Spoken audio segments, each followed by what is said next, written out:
Joining us this afternoon, crew chief of the number 4 Busch Light Ford Mustang. For Stewart Haas Racing, it's Rodney Childers. Rodney, welcome. Thanks for joining us this afternoon. We've got them lined up here for you. So we'll just hit the ground running, and we'll just start right off the bat with Sirius XM's Claire B. Lang. Go ahead, Claire B., kick us off. Thank you. Rodney, you know, when I look at the racetrack of New Hampshire, your driver has won like 2 of the last 4 races, and in his last 8 starts, he has only 1 finish outside the top 6. But Harvick has always been good at New Hampshire, but his performance at New Hampshire took a dramatic turn when he signed with Stewart Haas Racing in 2014. Can you talk about that and why you think he's so good there? Yeah, New Hampshire was always one of those places for me that I enjoyed. And honestly, I always had fast cars there, you know, before coming to Stewart Haas. And to go there with him, you know, we missed it a little bit in the spring race in 2014. And we decided to use one of our tests in 14 to go back there for the fall race. And we spent 2 days up there, and I don't think a test could have went any better. Man, we learned a ton those 2 days, and ended up leaving that test feeling like we were pretty much lights out. And, you know, everybody that was there with us, you know, we were, you know, half a second a lap faster than all those guys. And we went back, and honestly, we've pretty much had you know, with the old car, we had the same 4 springs in since that test in 2014. We haven't changed any shocks. We haven't changed any springs or, you know, hardly anything. And we've been able to go through a lot of different rule changes and different aero packages and be able to adapt and make it work over these, last, you know, 8 years or whatever. So, you know, we've just, you know, found something that worked for us, and we've stuck to it, and just, you know, kind of make it better. And, you know, the key, you know, this year would be switching over to the next gen car, and hopefully, you know, figure out what makes it go fast. And, you know, hopefully some of those things that we've learned in the past will adapt to the new car and go up there and have some speed. I had a laugh at your story about the Lobster, that you had the giant Lobster for winning at New Hampshire. Talk about the Lobster and what happened to it, the one that you had from the beginning. Well, Kevin had the first one, and I think that was when, you know, Keelan was still pretty small, and he ended up breaking the arms off of it one day. And then mine, one of the dogs accidentally chewed on it a little bit one day. And then the other one is actually sitting right here behind me still. I don't know if you can see it, but one of them still sitting in my office. That way nobody messes it up. The arms and legs fell off of it, and then you used it for what? Tell everybody.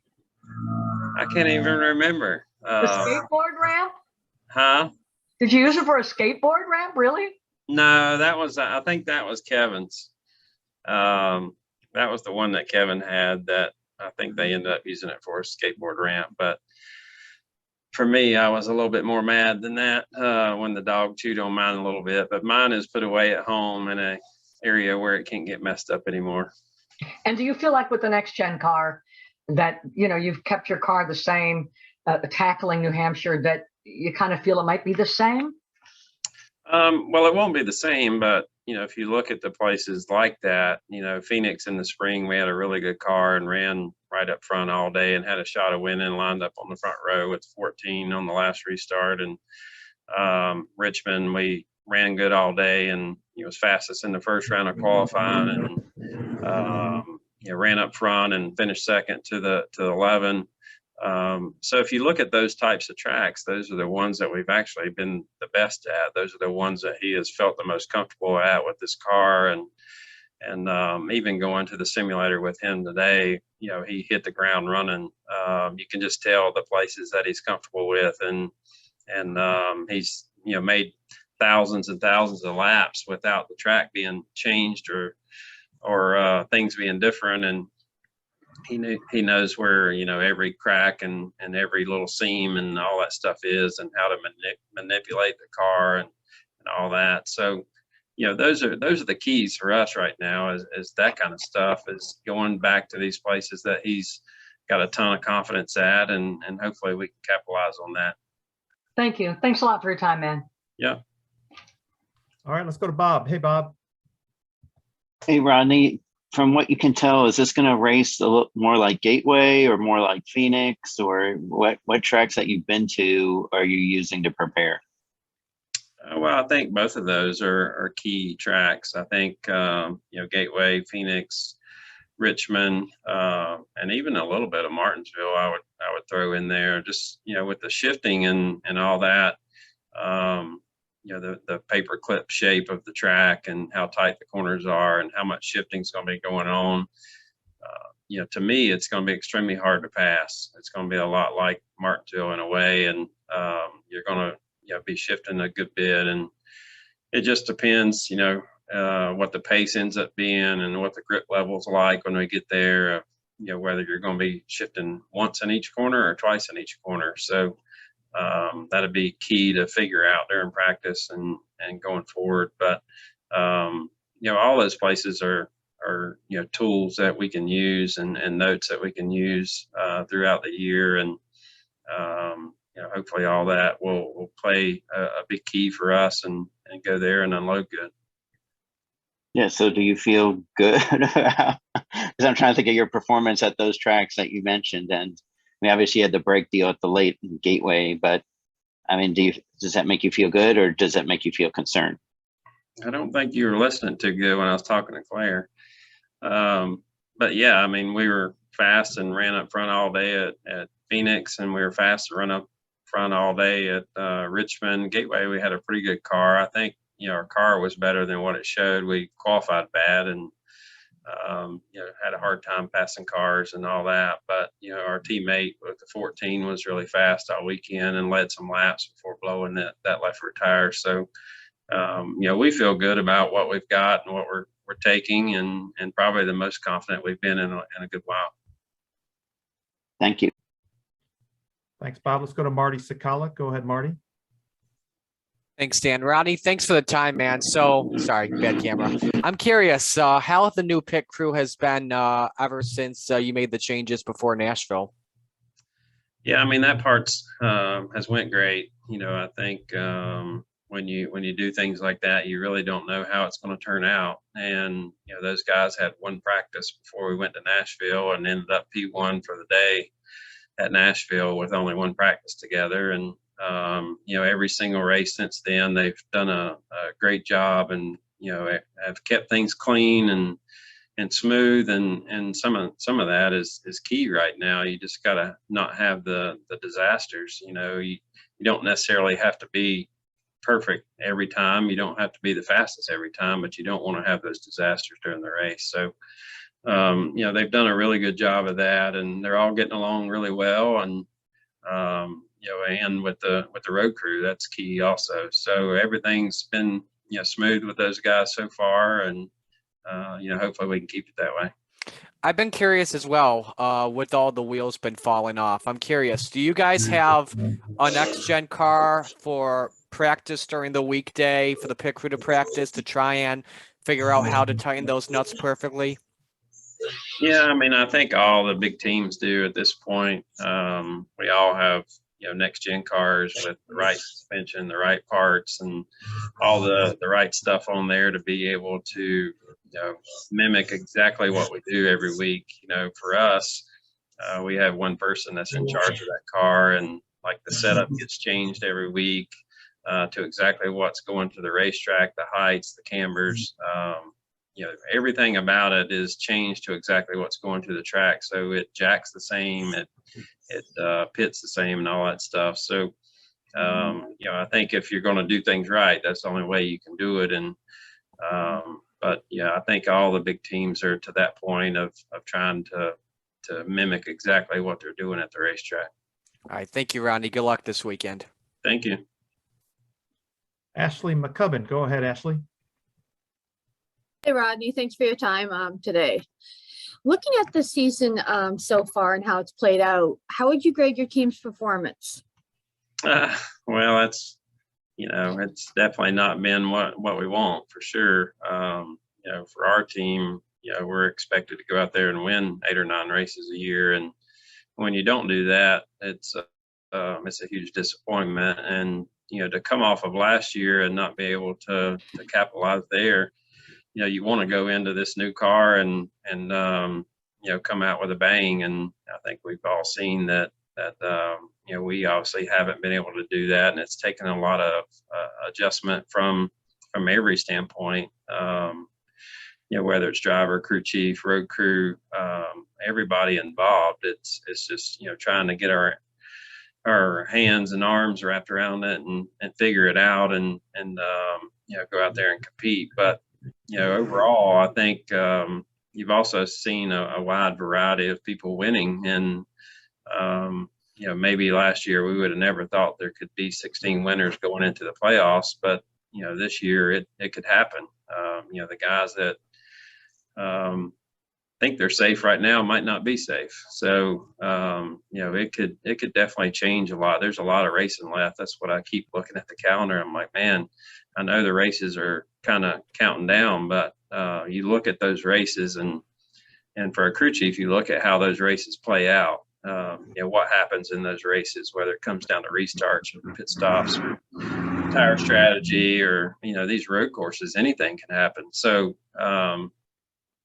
you just gotta keep focused and keep plugging away and hopefully get better. And we do feel like we've got better and better. I know the road course stuff and going to Road America is a little bit of a struggle for us, but Lord, I think we finished about 30th there last year. So to finish 10th, it was a huge improvement for us. And to be able to qualify bad and move up the whole day was important. So, but I think the key was Nashville and being able to run with the good cars all night and having a really good race. So I hope that, that was a turning point for us and we can, keep moving forward from there.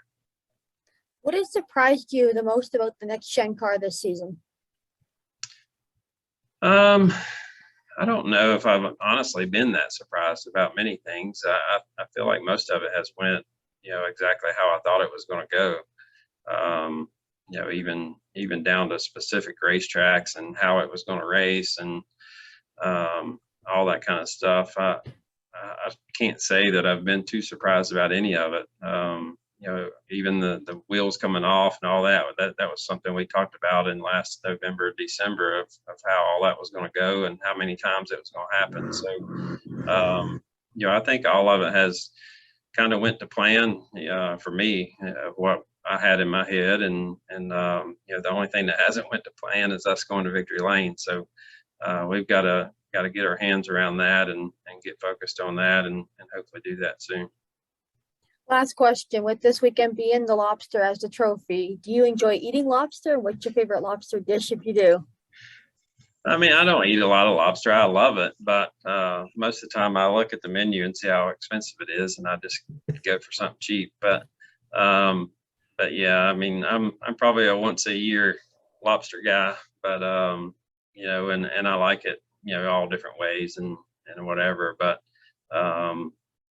most of those lobsters are about 20% of what we get handed in victory lane. Those are a little bit massive, and I forgot who that was. What was that Denny a few years ago that was scared to death to even hold it? But but overall, I love lobster, and it's good.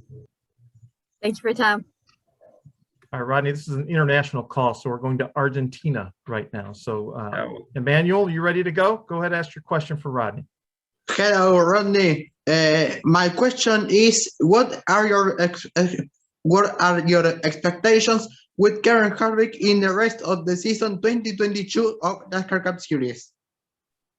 My expectations for the rest of the year? Is that what you said? Yes. Yeah, I mean, for us, our expectation is to win a race in these next 5 races and put ourselves in the playoffs and kind of get our stuff together and be ready for the playoffs. And, maybe we haven't been the strongest all year, but you've seen that year after year that people have been able to get it together at the end of the year and come on strong. And I know the guys here at the shop are working hard. All the people at Ford and the engine shop and all have really made some good gains. And I feel like we're definitely headed in the right direction. I think for us, it's just, hitting on it every week. You know, you don't have those notebooks of 20 years of those things like I was talking about at Loudon that have worked for us for, you know, 8 years straight. You have to come up with what's going to work that particular week, and you know, hopefully that stuff just keeps to playing out week by week. We have learned a lot, and hopefully we can, you know, start contending every week and have some more shots at winning some races. With 10 races remaining from regular season, which is your track favorite? Well, I mean, honestly, I think this weekend is probably my favorite. You know, we've worked really hard, and, you know, to have 4 races there as a crew chief and 4 races, you know, he's got 4 as a driver, and we've got 3 together. So, you know, hopefully we can, you know, go and do the things that we're used to doing up there and qualify well, and you know, have a good pit stall and be there, you know, all day long. You know, I think some of it's going to come down to pit stops and track position, and, you know, hopefully we can do those things the best that we can, and be right there with them at the end. Rodney, have a good weekend and good luck from the rest of the season 2022 with Kevin Harvick. What was that? Thanks, Emmanuel. He was just best of Oh, luck. thank He said best of luck for the rest of the year. Oh, thank you. And you talk about lightning striking like last year. Eric won this race a year ago, and nobody would have picked Eric with the way things were going, you know, at this time a year ago for him to win New Hampshire. So just can happen that quick, right? Yeah, for sure. Let's go to Jana. Hey, Jana, welcome to the call. Hi, thank you. Hi, Rodney. My name's Jana. I'm with the Boston Globe. I'll be covering the race this weekend. So I'm going to come back to the New England angle, but I won't ask you about the Lobster again. I saw your tweet this morning. There are some photos from your past times at New Hampshire. Can you just talk about a little bit about the good memories you have there and some of your favorite stuff, maybe outside of the racing, but just the course in general and the people that are there?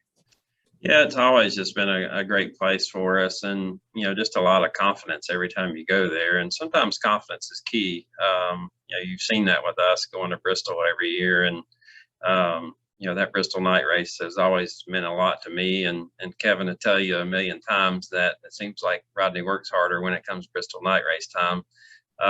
You know, maybe I do, maybe I don't, but it really just comes down to confidence more than anything. And you know, every time we've gone there, we've been fast, and, you know, you know, we have, you know, 4 wins, but you look at the ones that we didn't win, we completely dominated one race in 14 and one race in 15, and ran out of gas like on the white flag lap in both of them. So, and then there was other ones in there too that probably could have won also. I mean, it could be 7 or 8, you know, as much as it could be 4. So, just a lot of confidence. And like I was talking about, I think the places like this are key for Kevin. I think, you know, going there, and it's the same racing surface. It's not something that has changed recently. It's not a new road course. It's not something that he has to learn all over again. And I think it fits his driving style too, in the way that he wants to get around the racetrack. And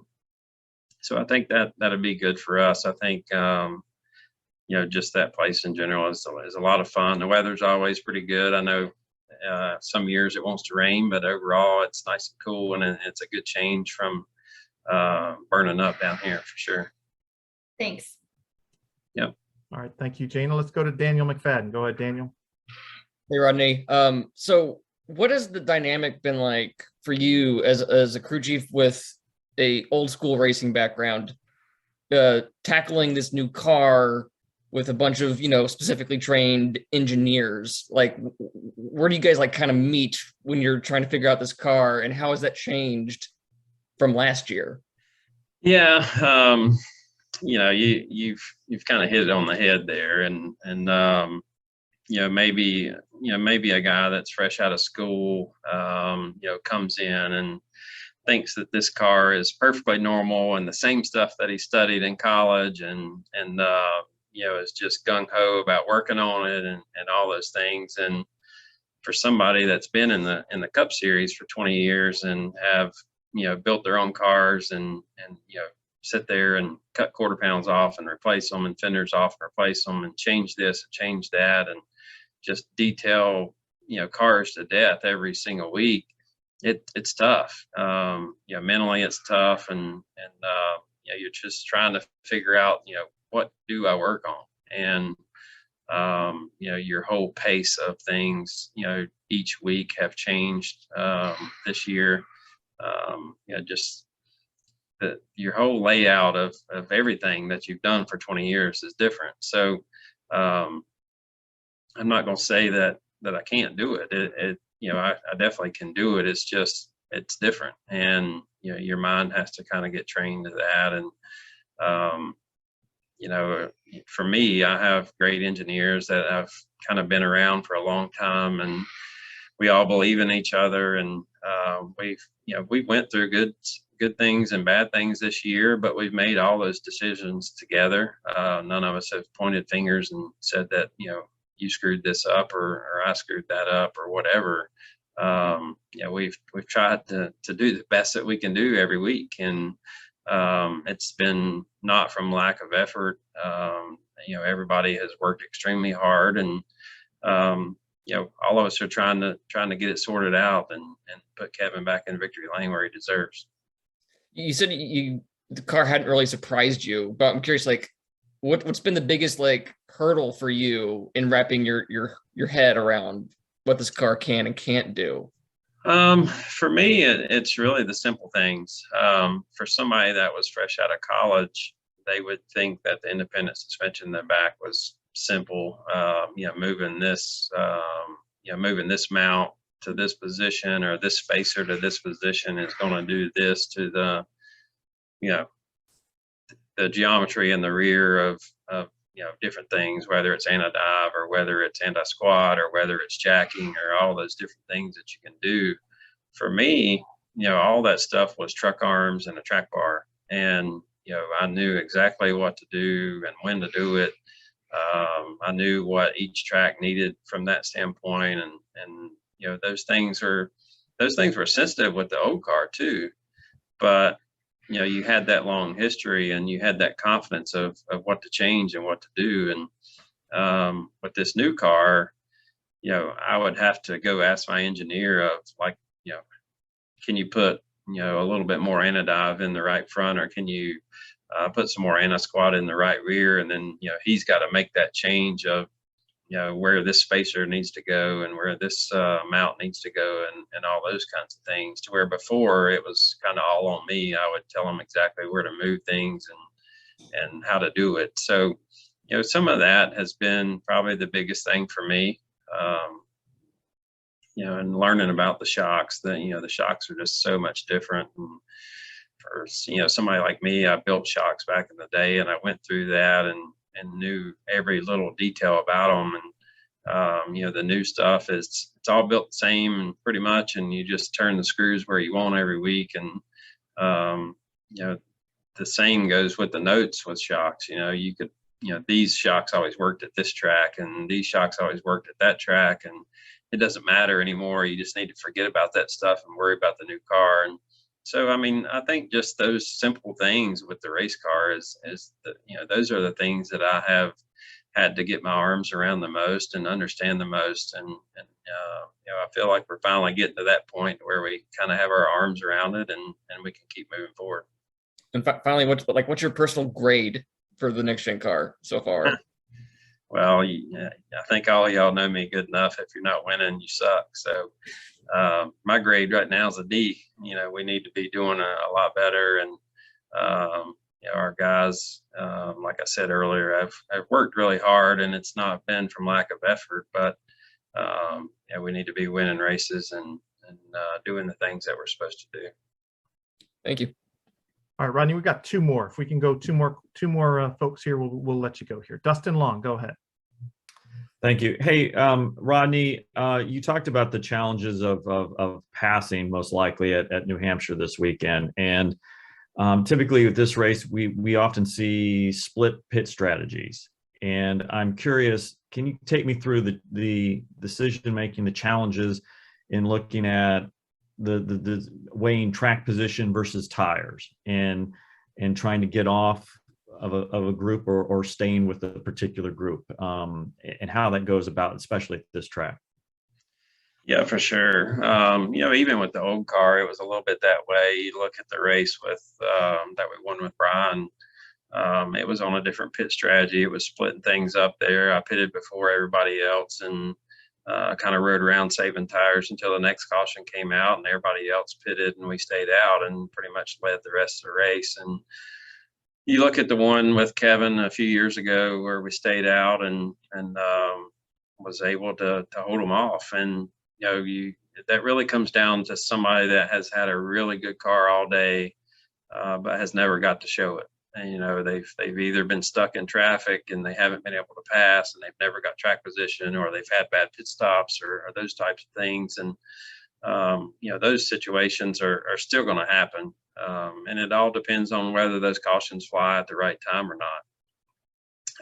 And then you have other guys that unload off the truck that are dominant in practice. They qualify well, they have a good pit stall, and they stay up, top 2 or 3 the entire race and have dominant cars. And sometimes, like the last one we won, we didn't have the dominant car, and the guy finished second, had run up front all day long. So, no matter what, you're going to have that at Loudon. And I think, the shifting part of it is kind of going to exaggerate some of that. I think you can kind of park it in the middle of the corner and still get off the corner because you're able to shift like that. And before you had, one guy, we've always been able to kind of free roll off of both pedals better than everybody else. And if you could free roll 2 miles an hour faster through the center, it just ended up being a better race car and more lap time. And now you can be 2 miles an hour slower through the middle of the corner and shift and still beat the guy off the corner behind you, and he doesn't have a prayer. So that's where I think it's going to change. It's just, how much does that affect the race? And is there multiple lanes? From what we've seen, the car doesn't really work very good down on that very bottom lane. It gets kind of messed up with with the rear geometry the way it is and stuff. So I think you're going to see everybody in that second, third lane and pushing it up as high as you can in the center. And you just have to see. I could be completely wrong. It could be 2 wide racing all day, and it could be the best short track race we've had all year. And so we just have to go from there and see what happens. In a season where there's so many cautions, how much does that take out of a crew chief's hand in terms of strategy, or does that put a little bit more in determining when to pit and when to stay out in situations? I've enjoyed that side of it. It just gives you a lot of opportunity. You look at this past week at Atlanta, and we were able to do things to just place him up front 3 different times. And, we didn't have a car that could run up there, but we were able to place him up there and have a shot. So, if you can do that at Loudon, it's going to be that much better. But, it gives you a lot of opportunity. There's been other tracks that I've died for a caution to come out, and we come in and put tires on and we can't pass anybody back. So, we'll just have to see how the tire wear is and how long the runs are. It seems like we've kind of got longer runs there over the years than we have at maybe some of these other places. And if it turns into a race like Richmond where it's got really long runs, you need to have a car that can hang in there and be good on the long run, and not have tire issues and all those things. So this one could go either way. It could have caution after caution, or it could just go long and get spread out and just really come down to rolling and turning the corner good. So hopefully it might turn into that. I think that might be our best case, but we'll see when we get there. Thank you. Appreciate it. Yep. All right, Brendan Carroll, you get the last question for Rodney. Go ahead. If there's one track currently on the Cup Series schedule that you would be like, I want that off the schedule, what would it be? Well, it's hard. It's hard to say. The one that hurts my heart the most is putting dirt on Bristol. Just because I love it so much. I think Bristol is a completely incredible racetrack, and I'm perfectly fine with running dirt somewhere. But I just don't want to do it on Bristol. I want to have those 2 shots at Bristol every year. But You know, on the other side of it, I completely understand. It's been a good show every time we've done it, and been a great race, and the fans have loved it. So I'm good with that too. But you know, there's not many that I just despise. You know, I think all of them are okay. You know, I've kind of been on that bandwagon of maybe some of them don't need 2 shows every year, but you know, it seems like, you know, all of them have done really well this year. The fans have, you know, showed up and supported us and done all the things that we want to do as a sport. And you know, it's hard for me to pick out one that I would, you know, just completely throw out at this point. And is there biggest pet peeve you have? Pet peeve is just details. I can't stand somebody that wants to halfway do anything. And you know, anybody that knows me, it doesn't matter if I'm on vacation or if or where I'm at, I'm cleaning or doing something or making something better, or you know, as much as possible. And you know, it's just, to me, it's unacceptable to do anything halfway. And I've been so fortunate to be here with people that believe in me, and you know, the guys on the 4 team have that same expectation. And you know, I don't have to preach it. They've known for 9 years, and they all have the same outlook and the same desire to be good. And you can, you know, normally come look at our pit box at Phoenix at the end of the year, and it looks exactly like it did in February when it got to Daytona. And that's the way it's supposed to be. It's not supposed to look ratted out or like it's been used up. It's you got to keep your stuff nice and take nice cars to the racetrack, and just, you know, you can't be perfect, but you can certainly try to. Thank you. Good luck this weekend. Thank you.